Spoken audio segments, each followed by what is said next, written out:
For years, it was a ghost story, a rumor whispered in the dark corners of Washington, dismissed as paranoid fantasy, and officially denied by the Central Intelligence Agency. The program was called MK-Ultra, and it was never supposed to exist. But in 1973, when a single stack of documents survived a mass destruction order, the truth clawed its way out of the vault. What those pages revealed wasn't just a single project. It was a sprawling, top-secret network of psychological experiments designed for one chilling purpose: to control the human mind. When Congress started asking questions in the early 70s, the CIA responded with fire. Literally. In a single night, thousands upon thousands of documents related to MK-Ultra were ordered destroyed, burned to ash, erased from history. The program was meant to disappear forever, but a small batch, mistakenly filed under financial reports, slipped through the cracks. They survived. Those few hundred pages are the only reason the world knows MK-Ultra was ever real. It begs a terrifying question. If they went to such extreme lengths to destroy that much, what secrets were in the documents that didn't survive? The declassified memos that escaped the fire read like something from a horror novel. They describe methods that sound impossible unless you accept the fact that they actually happened. Sensory deprivation chambers designed to shatter a person's sense of self. Forced hypnosis sessions to implant commands deep within the subconscious. Electroshock therapy administered at extreme, non-therapeutic levels. Chemical manipulation using a cocktail of experimental drugs. And the holy grail of their research, attempts at total memory erasure and the reconstruction of new behaviors. The subjects of these experiments were not always volunteers. Many were patients in hospitals, prisoners, or ordinary citizens who never knew they were part of a government program. They were pawns in a game they didn't even know was being played. The paper trail of human cost is one of the most disturbing parts of the MK-Ultra files. Some test subjects simply vanished from hospital records.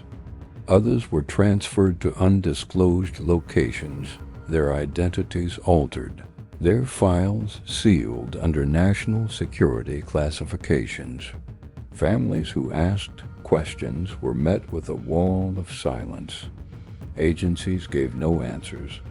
Even today, the documents that have been released are heavily redacted. Names, locations, and outcomes are obscured by thick black bars, replaced with sterile code numbers. The victims are rendered anonymous, their stories lost to a state-sponsored secret. Who were these people? What happened to them? The black ink holds the answers. MK-Ultra did not operate from a single sinister headquarters. It was a decentralized web, spreading its tendrils across the country. It infiltrated universities, hospitals, military bases, and even private research institutions. The paper trails that survived show money being quietly funneled through front organizations with harmless-sounding names. These research fronts provided the perfect cover, hiding the program's true objective in plain sight.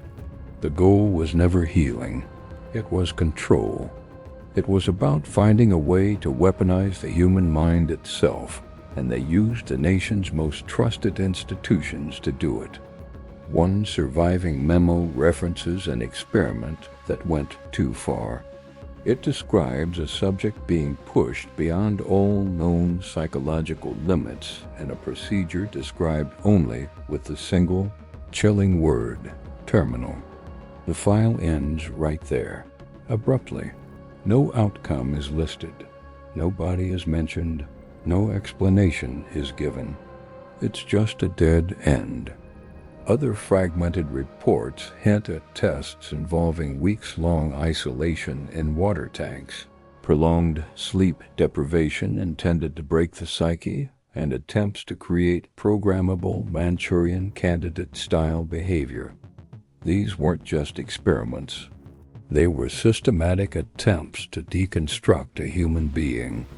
So why the desperate cover-up? Why destroy nearly every document? Why silence doctors, erase subjects, and burn the evidence to the ground? Because MK-Ultra wasn't just testing the limits of the mind, it was actively trying to redefine them. If the general public knew the true extent of the program, how far it went, and how many respected American institutions were complicit, the very foundation of public trust would collapse overnight. The secret was too big, too dark, and too damning to ever see the light of day. The destruction of the files wasn't just hiding a program, it was hiding a fundamental betrayal. The files that survived are only fragments. They are echoes from a vault that was supposed to be silent forever.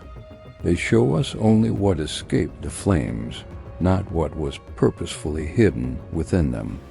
The real records, the complete picture of what was done in the name of national security, if they still exist, are kept far from public reach, stored in sealed rooms, locked in private vaults, or simply gone, turned to smoke and ash decades ago. This brings us to the final, haunting question. If this is what we learned from the tiny fraction of MK-Ultra documents that survived by accident, what was in the files that didn't?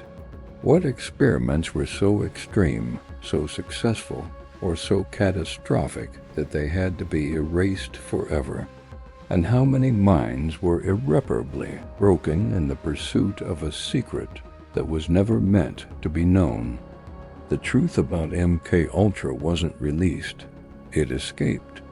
If you're ready to uncover more Forbidden's archives, subscribe to the True Story Files, and tell us in the comments what you believe MK-Ultra was truly hiding.